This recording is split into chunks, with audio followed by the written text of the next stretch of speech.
Mwiriwe neza, nizere ko mumeze neza bakurikiranye crypto mining zone. Amahirwe, umugisha ndetse n'amafaranga bibasesekareho. Tugiye kurebera hamwe uburyo twashyira Oex long testnet ya satoshi cyangwa se ya Oex muri Metamask yacu. Mbere yo gukomeza banza ukore subscribe ndetse kora share ndetse na comment. Ikindi wibuke kujya muri groupe ya crypto mining zone. Iyo groupe ni ya WhatsApp, link iri muri description, ubashe gukomeza kubona ibiganiro bitandukanye ndetse na update zindi zitandukanye zitanyura kuri no channel. Reka dutangire. Mu gutangira turatangira dufungura Metamask yacu. Turafungura Metamask yacu nk'ibisanzwe, tubanze tuyigeremo. Then Metamask ubwicyo tugiye gukora, tugiye gushyiramo network ya Oex long testnet. Nkuko muzi network, iyo tubivuze network ni blockchain networking cyangwa se ni blockchain networking. Nuvango n'uburyo amafaranga azava kuri exchange imwe ajya ku yindi. Iyo nzira zanyuramo niyo tuzita network. Then tugiye kureba uburyo tuzashyiramo iyi network muri Metamask yacu. Kurikirana ntagire ikigucika. Ubwo tugiye kwinjira muri Metamask yacu nk'ibisanzwe.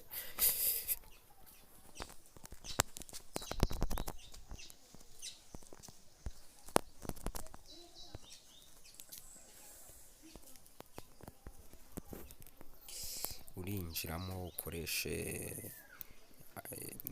wenda nimba ukoresha password no urabukoresha, nimba ukoresha fingerprint nta kibazo, biterwa n'icyo ukoresha. Uzakoresha icyo ushaka. Yes, tukadushyiremo password neza. Twihutisha. Yego.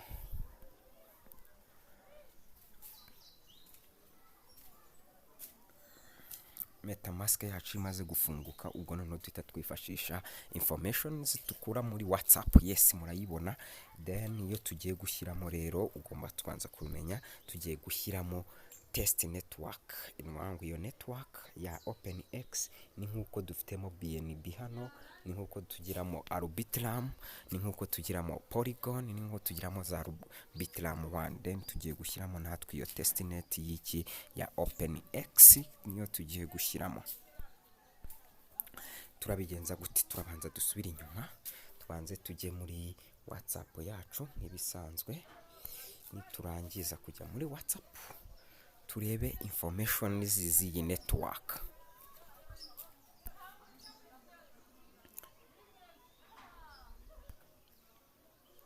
Yes, tuzajyamo turebe information za network. Ngizi muri kuzibona hano. Nkuko mubibona, izi nizo information tugiye kwifashisha dukora iki, dukora cyangwa se twongeramo iyi network muri Metamask. Ngizi hano, ngizi. Kugira ngo uzibone ndagira nkwibutse yuko ugomba kujya muri groupe ya WhatsApp unyuze muri link iri muri description nk'ibisanzwe. Then ubwo turahera kuri network name. Network name ubwo turabanza tuyigire gute, tuyikopiye, tuyikure muri no WhatsApp, cyangwa se nimba dushoboye kuyifata mu mutwe, tuyifate mu mutwe tuyandikemo. Nkuko mubona ni Oex, O na E kuri open ndetse na I yo kuri X ni capital letter long, ugashyiramo umwanya testnet. Yes, nkuko mubibona rero turajya muri ya Metamask yacu, tugarukemo tumaze kubona ziriya information zacu.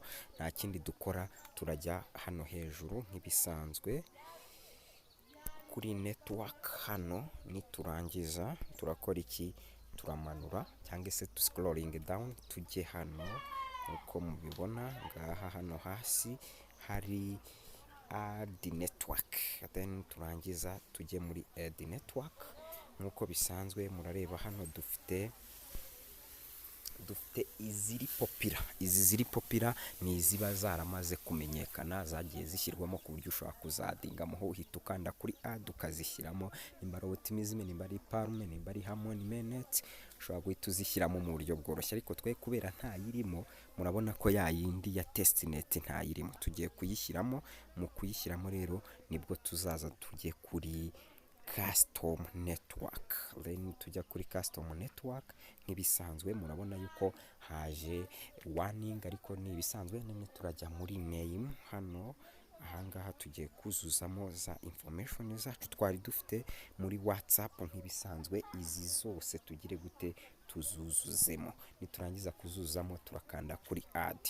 Ukurikirane mbibutsa gukora iki, gukora subscribe ndetse na comment. Ikindi mukitabira kujya muri group ya WhatsApp yacu ya all mine ya crypto mining zone, mukayijyamo.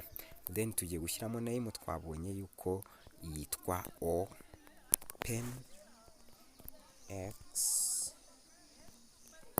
igihe utaburi kubyibuka kubwira ko bihari hano. Hakazamo long testnet, yes, shyiramo long testnet, yes, iryo ni ryo zina. Niturangiza tujye muri RPCUR, baza tujye muri ya WhatsApp yacu nk'ibisanzwe. Niturangiza tuyikopiye ngiyi hano, yes, hari igihe kuyikopiye ubona biri kukugora, ubwo ukopi ikandaho like this ku buryo uza kuyikopiya neza nta bigoranye. Iyo biri kukugora, ubundi buryo nabwo ushobora kwifashisha copy ukayishyira ahandi, yes. Then warangiza ugascrollinga,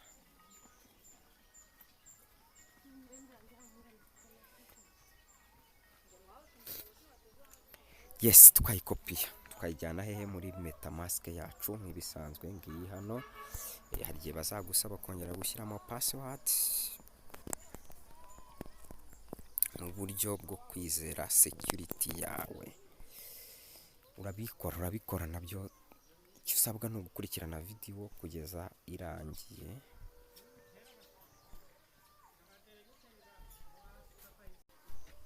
Yes, tuzaza tujye muri ya network nk'ibisanzwe.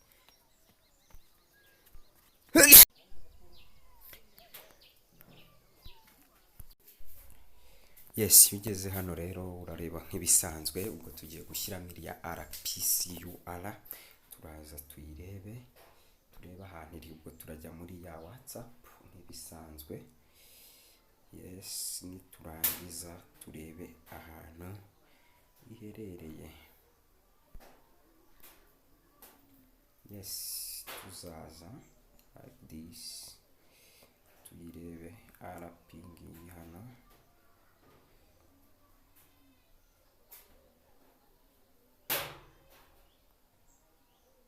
tuyikorere copy.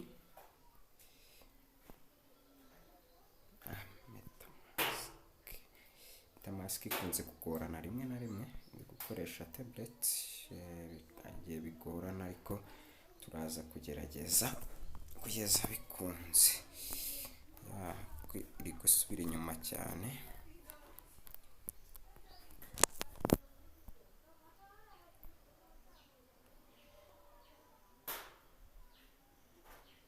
tuyirindire yongere ifunguke.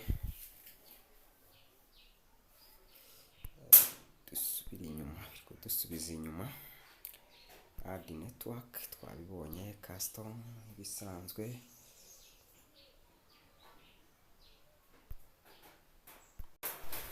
Yes, murabona yuko rero tumaze gushyiramo za data zacu zose twakuye muri WhatsApp group. Tugiye kuyongeramo, twongereho iyi network yacu. Murabona ko yagize gute, yagiyemo Oex Testnet yagezemo. Nubwo imvura iguye, ariko murabona yuko rwose network yacu igize gute, irimo. Ngiyi hano OpenX. Iyo urangije ibi rero nta kindi ukora, ujya guhuza network yawe ndetse na wallet ya FAUCET batanze. Yes, murabibona rero tumaze gukanda kuri ya link yacu nk'ibisanzwe. Ya link turi bwifashishe duhuza wallet yacu. Dore link ngiyi twamaze kugira gute, twamaze kuyikanda. Then mutumara kuyikandaho turayikopia, turakora copy, niturangiza tujye muri Metamask. Niturangiza tujye muri Metamask, twihuse tugiye kuyihurizamo, tugiye kureba uburyo bwo kuyihurizamo kugira ngo bize gukunda neza cyane. Yes,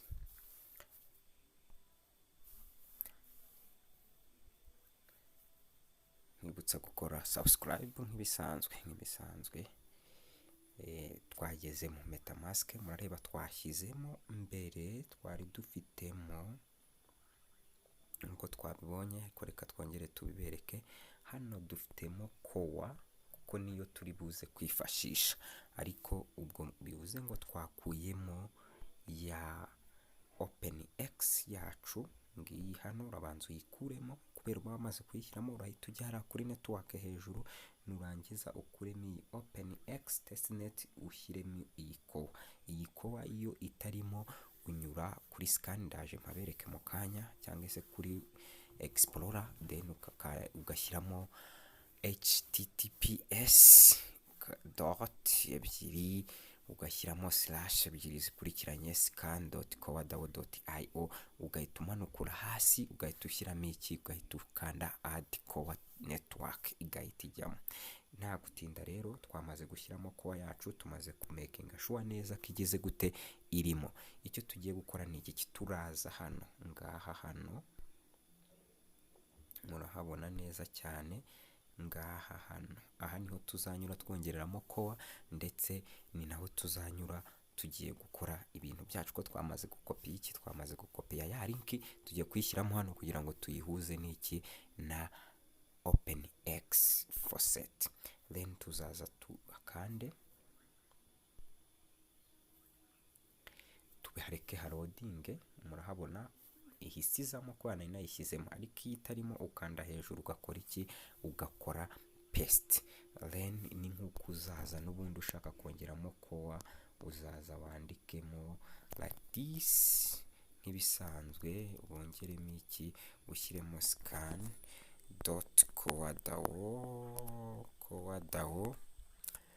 then .io, then ukande kute.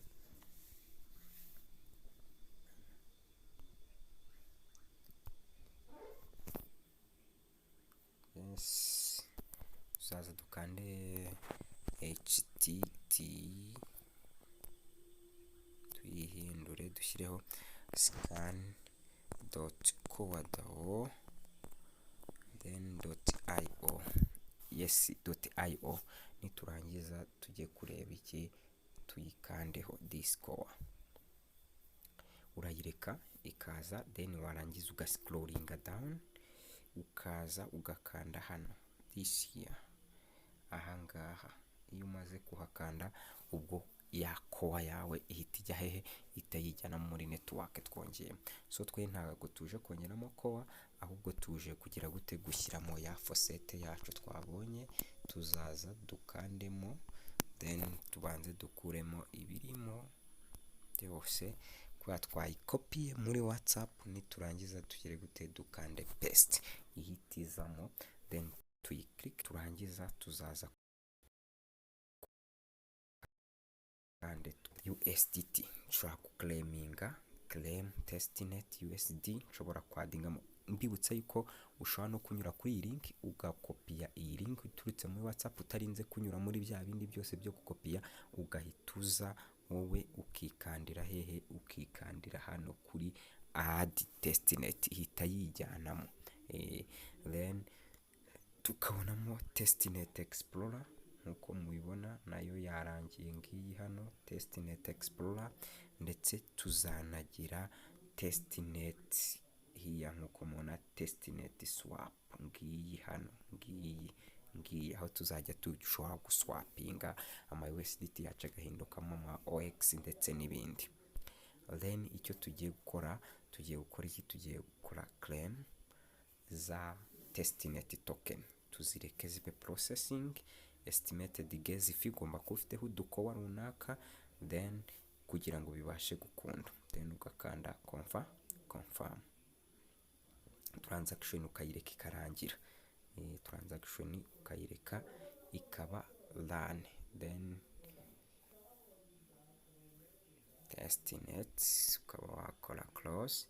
Then ikindi dushobora kurebaho, dushobora kureba kuri testnet swap hiya, ukaba wajya muri swap ukaba waswapinga urara dufitemo swap ishobora kugufasha gukora swap zigize gute zitandukanye. Murareba dushobora gushyiramo USDT hano tukazihinduramo Oex, bivuze ngo ntago tuzirwa dukenera centralized exchange mu gihe tuzatubikuza Oex, kuko izaba ari centralized ndetse na decentralized, ibyo twita CX ndetse na DX. So bivuze ngo iyi Oex izabiguha n'uburyo bwo kwikorera iki swap, ukafata Oex zawe baguhaye tuzabikura mu matariki tugiye kureba mu kanya, then ukahita uzihinduramo iki, ukazihinduramo USDT, then ukaba wa connectinga wallet, then ukaba wabikora.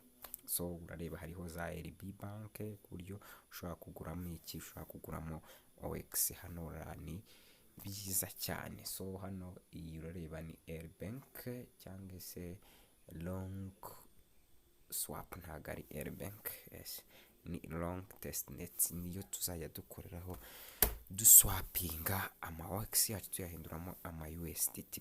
Nibyo icyo nakwibutsa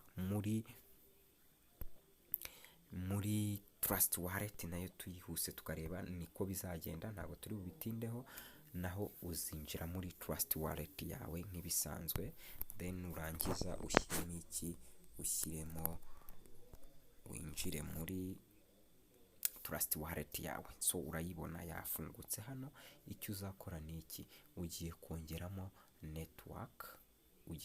network, so turaza twifashishe hano, niturangiza tuze kongeramo network. So dufite main wallet nkuko mubibona, dufite in, dufite discover hano. So uzaza hano muri browser ko mubibona ahangaha rwose, uze muri browser, then ushyiremo ya pasting mo like this, then urangiza usearching muri ya explorer nk'ibisanzwe nkuko twayibonye tugira gute, then urangiza uza connectingaho, numara connectingaho hazazaho add biriya nkuko bisanzwe, ndetse ushobora no guca hano, ubwo ntabwo tuhatinda kuri trust wallet, ushobora no kugenda ugashyiraho iki ama network yawe ukaba wayishyiraho uko ugenda ubyumva. So ni ibyo twabona. Yes, ushobora kuzaza hano kuri manage crypto, then uhituza hano kuri all network, uri kuhabona hano, then urangiza uhajye kuri all network, urareba ko bari kuziguha, then izi zose ni ikinine ni network. So iyawe rero mu gihe itarimo, icyo uzakora iki, uzayongeramo. So uzaza wongere muri za network yawe, ugire gute uyongeremo, then naho ngaho ushobora guca ubikora. Then icyanyuma dushobora kureba, turareba kuri ino Oex yacu ese izajya ku isoko ryari, nabyo byaba byiza tubirebye rwose tukamenya ngo ese Oex yacu izajya ku isoko ryari, katuyirebe tuyigereho.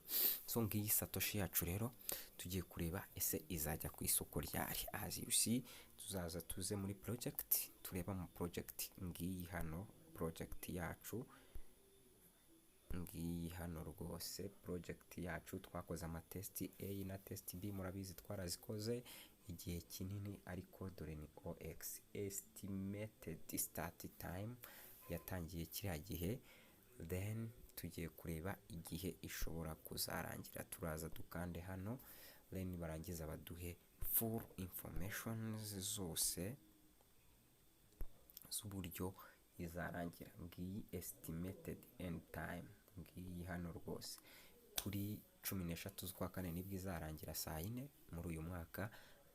Tuzabikuza kuri 20 z'ukwa gatatu 2024.